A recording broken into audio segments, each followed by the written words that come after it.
YouTube, Awesome Writer here. Welcome to my review for the premiere of Ohsama Sentai King-ohger, and I think we're off to a pretty strong start. Honestly, it was a really enjoyable pilot.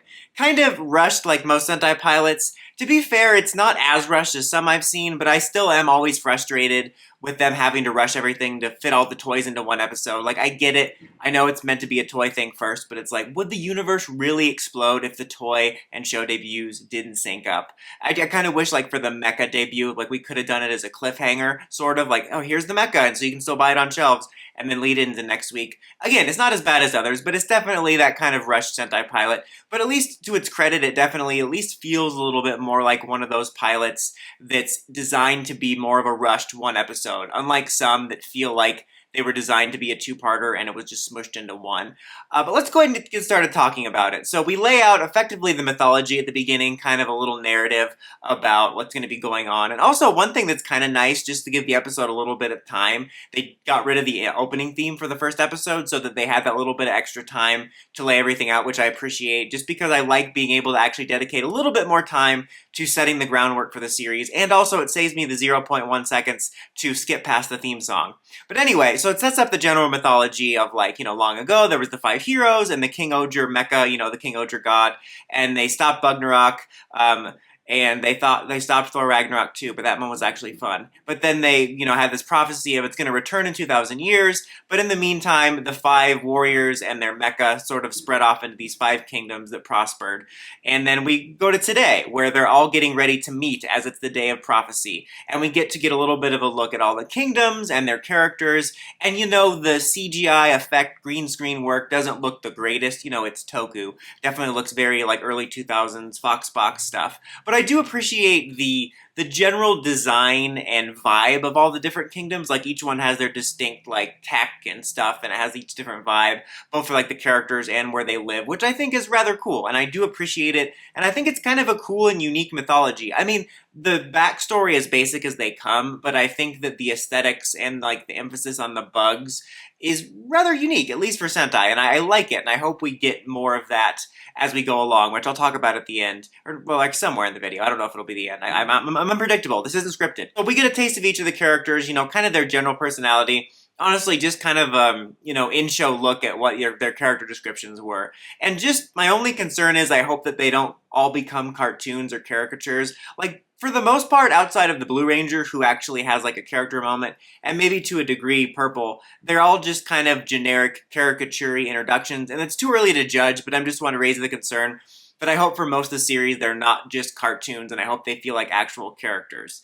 But after that, we all meet at the main kingdom, which is Shugadam, where the Red Ranger is, because that's where, like, the main Kuwagata guy is. He's like, why are we meeting here? Like, because he's the Red Ranger. Did you not read the script? And they're basically like, do we agree to pledge fealty? Like, do you agree to bend the knee so that we can all unite to defeat Bugnarok?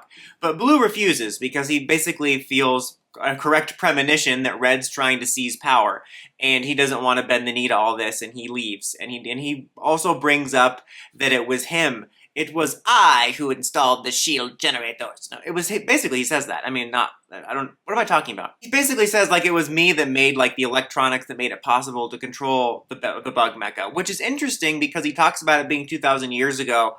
And I think I misinterpreted it from the trailers and the debuts and stuff, that I thought that all these characters were just the current descendants for the kings. So it seems like all these guys have been around since the beginning, which is really interesting, but at the same time I'm a little disappointed because I thought the idea of it being a legacy mantle held down was kind of interesting, and I thought it would bring up some interesting possibilities of, like, these characters being, like, not prepared for combat because it's been a time of peace for so long, and they're, like, the first active King-ohgers. But them being around so long also gives us some interesting possibilities.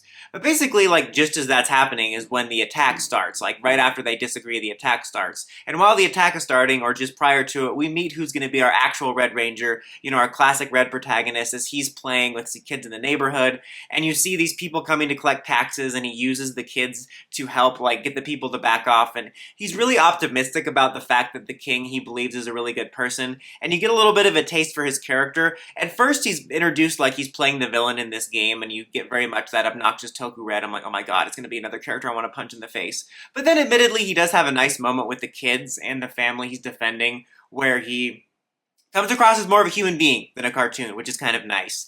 And effectively, once the attack starts, all the Rangers but Red head to the ground. And superficial side note here, the action looked really good. The suits look really good in action. I mean, we saw it in the trailer, but just seeing them here, they still are a little basic, but they really do literally shine here, and they looked really good.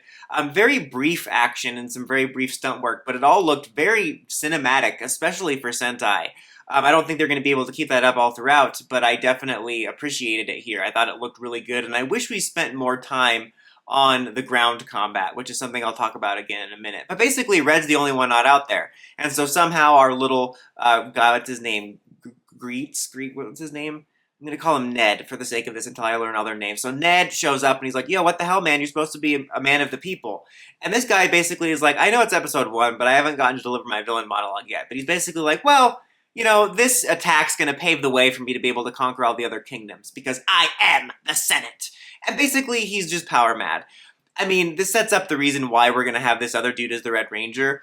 I wish it was a little more nuanced. Like, I think it would be interesting because it kind of sets up very deep discount Game of Thrones dynamic. But it does set up an interesting dynamic with the kingdoms for there to be a possible storyline in the future about characters having to make really harsh decisions as a ruler that could ultimately have positive outcomes. As you'll see in series like Game of Thrones, this definitely is more mustache twirly. Like, he doesn't give a single shoe goddamn about the people. He just wants power. But I think it would be interesting if in the future there was a character that would make kind of a cutthroat decision like that because there was an ultimately good outcome. We probably won't get it, but it made me think of that. But basically it sets up this guy as a POS, and that's why Red is going to take over as Red. And he grabs the sword from him, and they make sure to let you know that only royal blood can use the sword. Ah, thank you. And so he's able to use it, and so obviously it's setting up that he's some sort of secret royalty that ended up at this orphanage.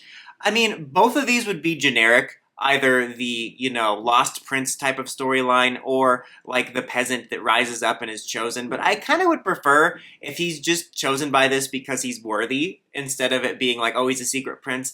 Again, both are generic stories, the lost royalty and kind of a nobody that's chosen because of their character, but I would prefer if they ultimately had that. I think it's already out there that he's pretty much going to be royalty, but I think it would be more interesting if he was just kind of a man of the people chosen to lead.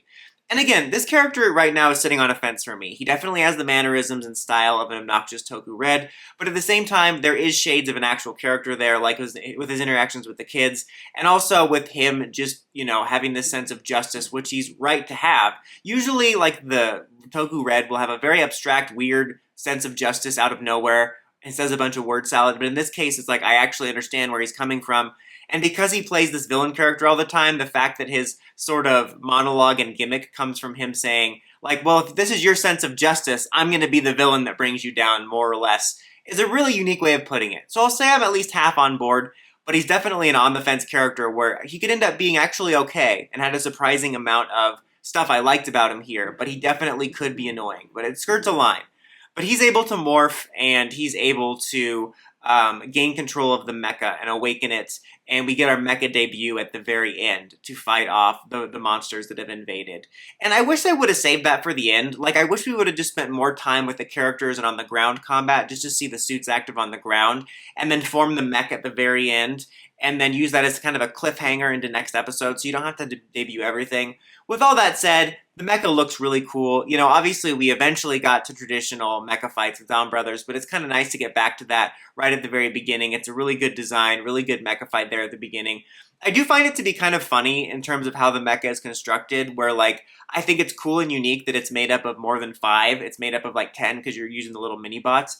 But it's also kind of funny on a mythology level just because there's such emphasis on the core 5 bots that it's also having these other ones with it. It's just kind of funny. And I mentioned this in the trailer, but I really do dig the way the mecha is controlled through this sort of skeleton suit that looks like a bug. It's really neat. But that's where we kind of leave off. The villains also look really cool. Like, we really have a look at the 2 main villains, really, and then, like, these titans that show up to fight, giving you a very Attack on Titan vibe with the way they're attacking the kingdom. But they have a pretty cool design. I dig quite a lot. Like I said, this was a really good pilot. I mean, it was rushed like always, but I think it's got a really interesting, like, richer lore compared to most Sentai, like, right out the gate. In a way, I think the closest it made me think of was Magi Ranger in terms of its lore, but it's not very often that the world and the lore are so in your face. It's usually more like the lore and the Sentai is overlaid to our regular world, so it's really interesting with that. I think it lays out an interesting mythology, some potential interesting dynamics, lots of cool style and flair. I definitely give it a 4 out of 5. I'm definitely on board to at least be covering it for a few more weeks, and I'm excited to check out more of the series and see the dynamics. Can't wait for it to be a total surprise when the former king becomes the Silver Ranger. Again, I do have some concerns about the characters possibly being cartoons and Red sitting on that line, and I wish certain things didn't have to be rushed. Else I'm curious about, though, is, I guess I just glossed over it in terms of the early premiere stuff. I don't know, is this always going to be only set in these kingdoms? Like, is this an alternate reality where we're only going to have fights in these kingdoms? Or is this just a section of the world and we're going to visit normal cities and the same, 6, 7 Toku locations we always fight in? I kind of hope it's just in this alternate world because I think that's interesting. But yeah, off to a pretty strong start. I'll be covering this for at least a few weeks. Let me know if you are enjoying the videos and, want me to continue it, because it might, inspire me to continue the coverage for longer. But anyways, guys, until next time, let me know what you think of the episode in the comments. What are your first impressions? Don't forget to like, comment, subscribe, and climb the steps and ring that bell so you get notifications for my videos. Dawson Ryder, signing out.